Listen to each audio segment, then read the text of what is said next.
어제 SBS에 그 리포트 하나 보다가 흥미로운 게 하나 있어갖고요.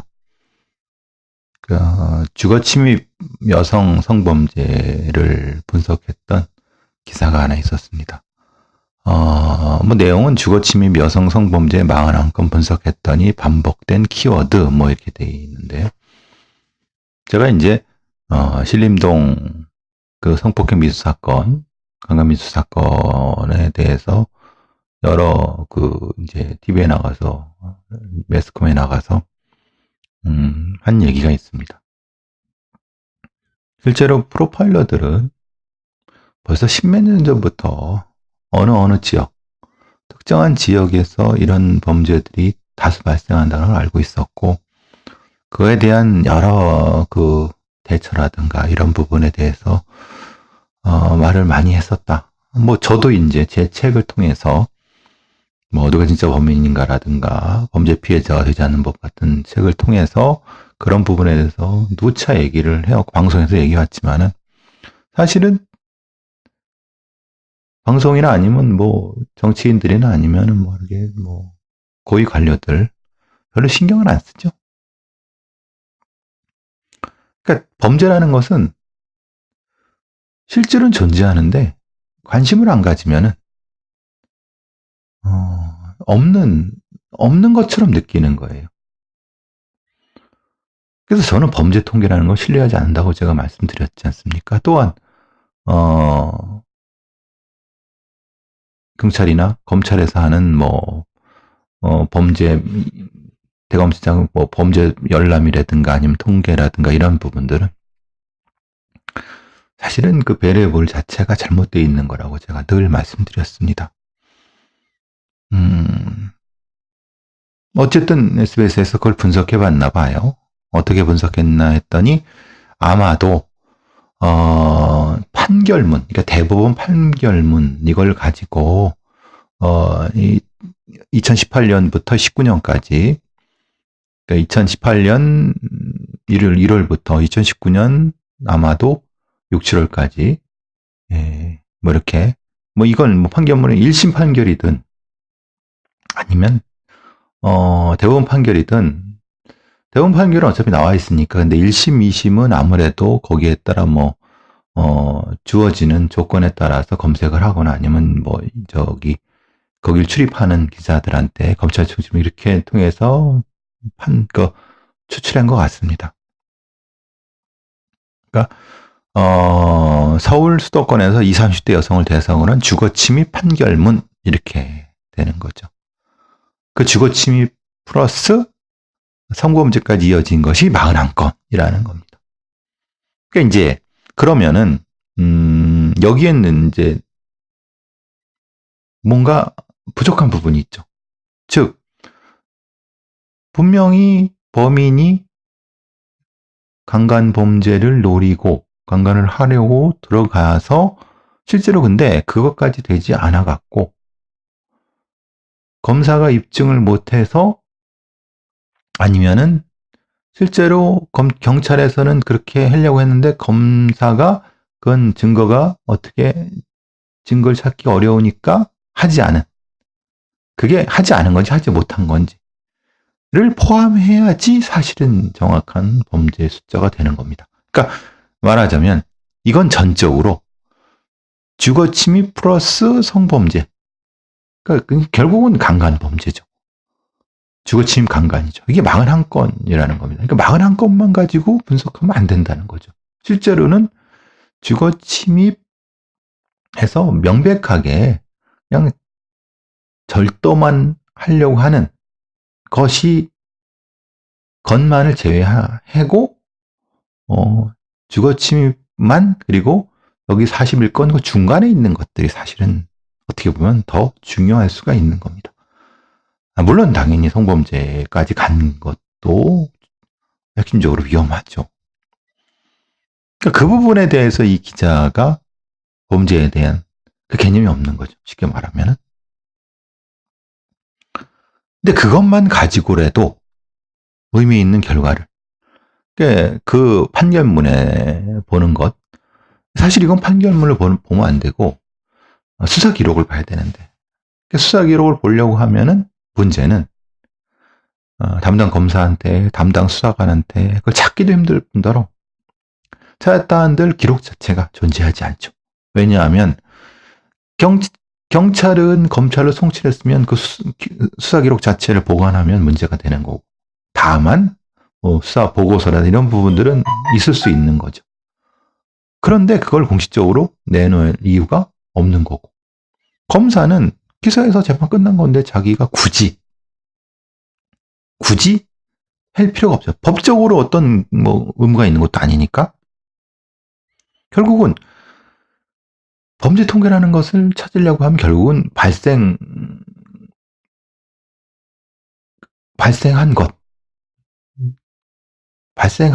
흔히 말하는 지구대에서 처음부터 기록한 그거부터 시작해야 되는데, 그러니까 이제 이게 참 애매한 거예요.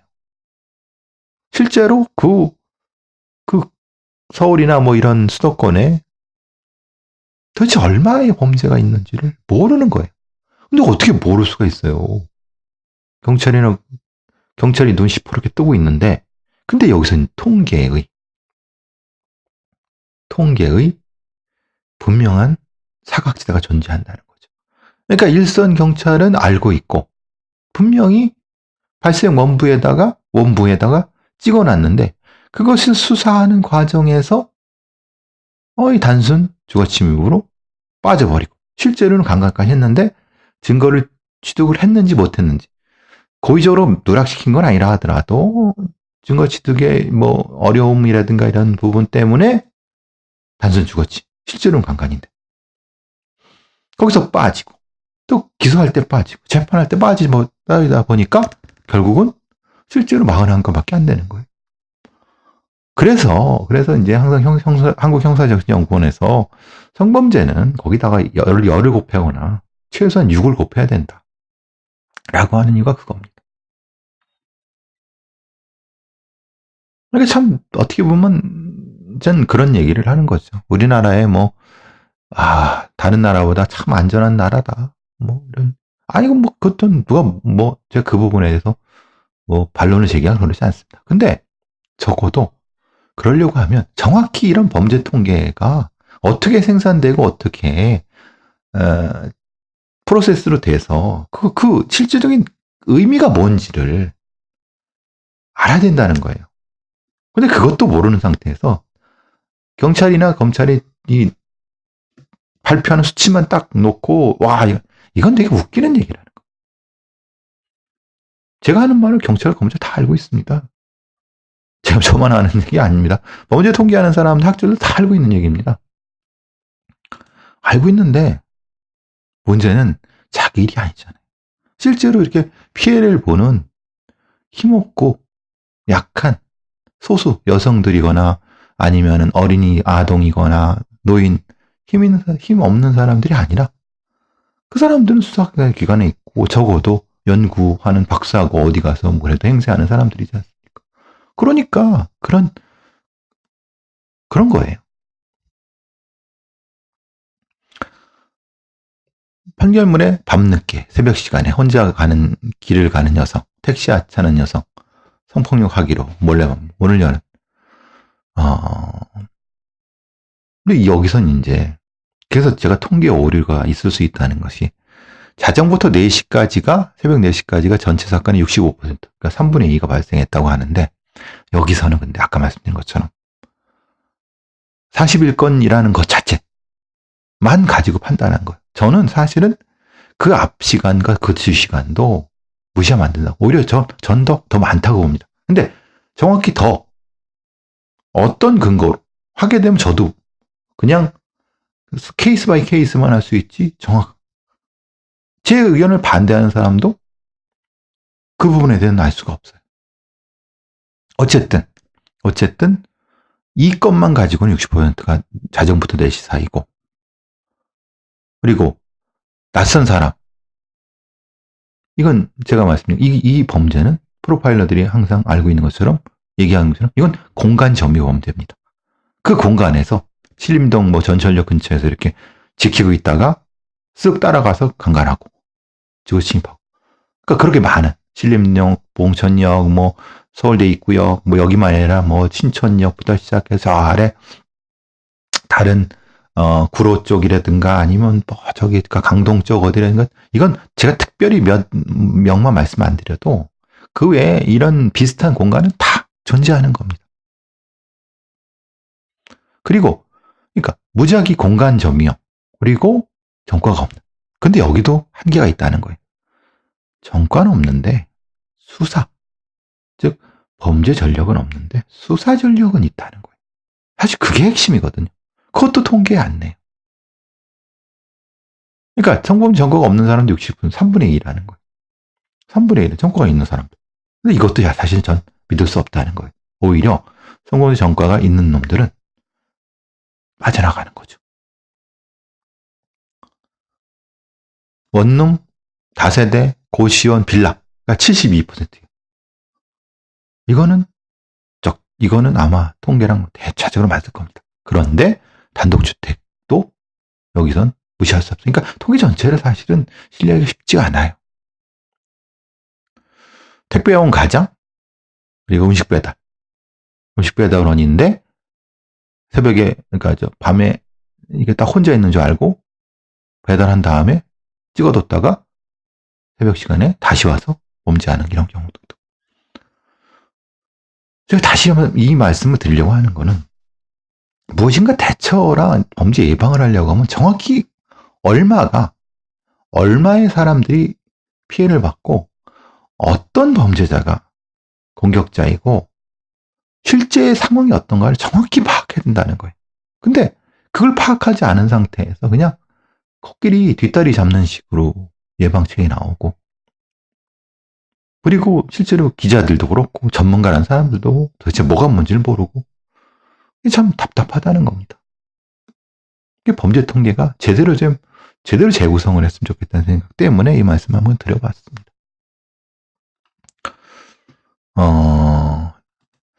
또 한 사연이 사실 참 이거는 우리가 크게 우리 시스템이 크게 반성을 많이 해야 되는 거죠. 연합뉴스에 나온 건데 이 초등학생은 1학년 때 그러니까 8살이나 9살쯤에 성범죄 피해를 당했어요. 그것도 뭐 태권도 사범인 것 같아요. 근데 지금 상황에 대해서 3년이 지났어요. 근데 아직도 1심 중이에요. 이 피해 아동하고 어린이와 초등생과 부모는 2차 피해 때문에 다른 데로 전학해서 이사를 갔어요. 근데 이 피해 초등생이 판사한테 손편지를 보냈어요. 참 처참하죠. 사범님을 감옥으로 넣어주세요. 또 저를 믿지 않고 오로지 나쁜 애로만 욕한 사람을 처벌해주세요. 라고 했어요. 그러니까 이 사범놈이 자신에게 성적 행위를 강요한 것 때문에 이제 경찰 수사가 진행됐어요. 이거는 2017년 1월에 있었던 일인데 그래서 자기 엄마한테 사실을 알렸고 경찰을 조사해서 상세히 진술해서 거짓말 탐지기도 해서 그 사범이 거짓말 탐지기 조사 거짓. 그래서 경찰이 구속영장을 신청했는데 법원은 2번이나 기각했어요. 그래서 불구속으로 그러니까 이제 송치가 된 거죠. 불구속 상태에서. 근데 법원이 왜 2차례나 구속영장을 기각했는지 이거는 사실은 법원에서 판사들이 심각히 반성을 해야 될 부분인 거죠. 근데 문제는 검찰 조사에서 더 문제가 되는 거는 너무 느리다는 거예요. 그러니까 이런 사건 같은 경우는 굉장히 이 피해 아동의 2차 피해가 심각하죠. 왜냐하면 특히 또 태권도 사범이라고 하면 그 동네에서 좀 일종의 유진 아니라 하더라도 좀 뭐 있잖아요. 일단 소문을 내고 다니는 거죠. 다른 그 아이가 뭐 쉽게 말하면은 좀 가정 상황이 안 좋다. 그리고 뭐가 좀 계속 그 아이를 믿을 수 없다. 이상한 소문들이 도는 거죠. 누가 냈겠습니까? 그러니까 결국 그렇게 되면서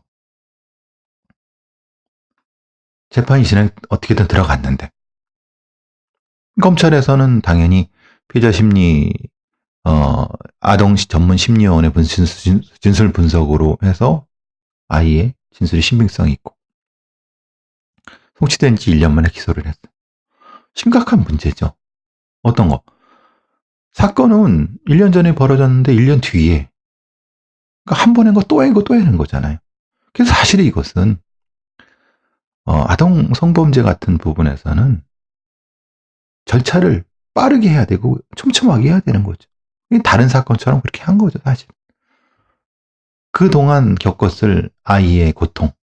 이거는 사실 경찰이나 검찰이나 자기 일이 아니니까. 그죠? 그런 과정에서 이렇게 늘어지는 과정에서 무슨 일이 벌어지냐면은 가해자 쪽에서 일종의 이런 소문을 퍼뜨린다는 거예요.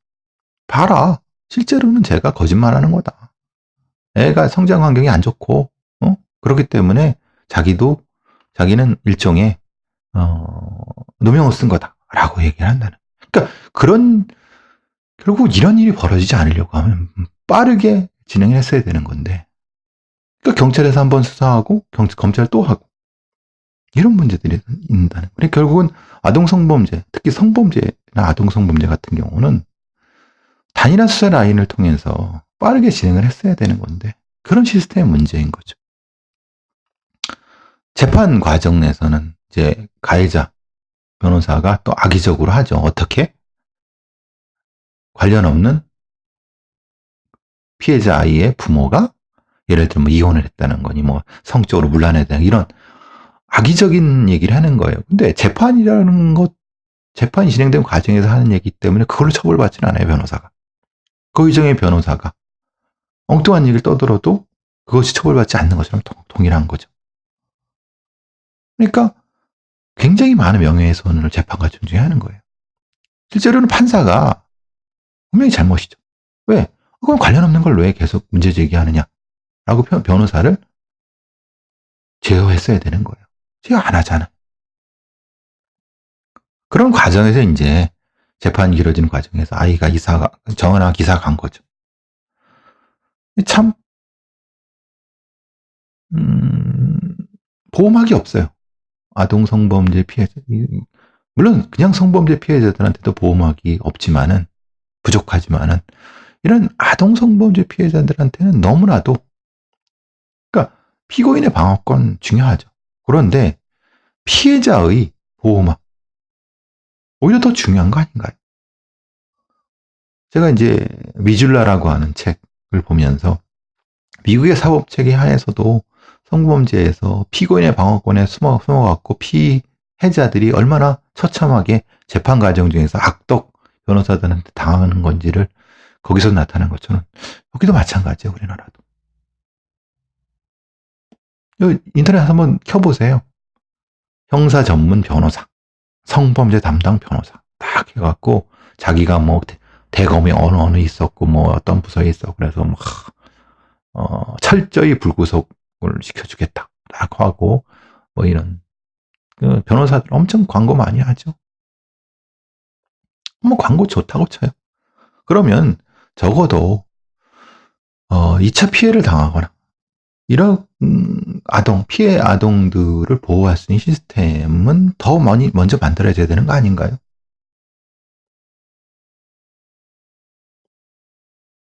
이 아이의 인생은 어떻게 하죠?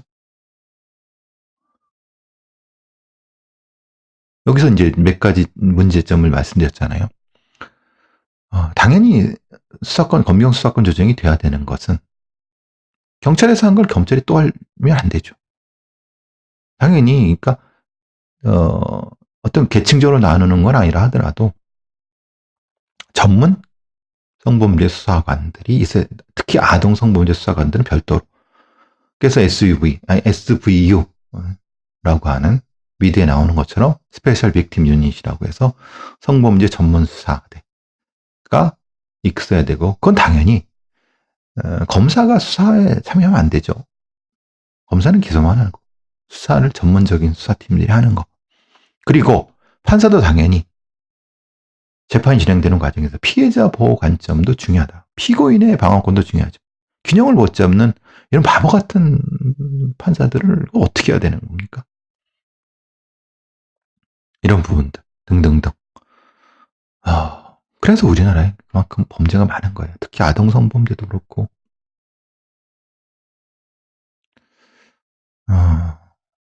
아직 갈 길이 엄청나게 멉니다. 아직도 엄청나게 멀죠. 바라건대 이 피해자 아동 어린이가 고통스럽지만 이것을 극복하고 자신의 삶을 찾기를 바라지만은 참 요원하다는 게 참 안타깝고 참 서글픕니다. 힘을 내기 바랍니다.